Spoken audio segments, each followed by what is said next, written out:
Moving around the data can be very easy with some of the navigational shortcuts. We can also use those same shortcuts to select the data. So in the last video I was going down to a certain area, but what if I want to highlight from where I am all the way to the bottom? So I can do Control Shift down arrow and then Control Shift right arrow to highlight all of the data that from the point that I select down.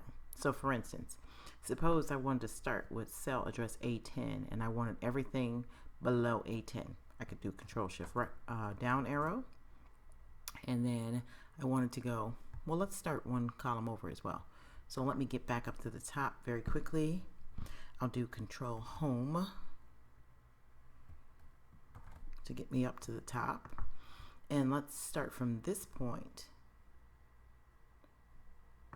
down and over. So at this point I want to do Control Shift down arrow and then Control Shift right arrow.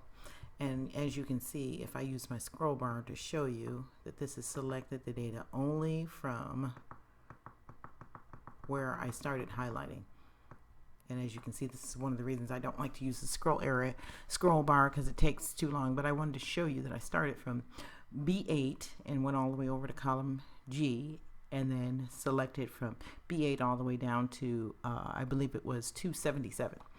So that's very quick to be able to highlight a bunch of data, and then suppose from there I just wanted to copy it to another location. So that is selecting a range of data using the keyboard shortcuts.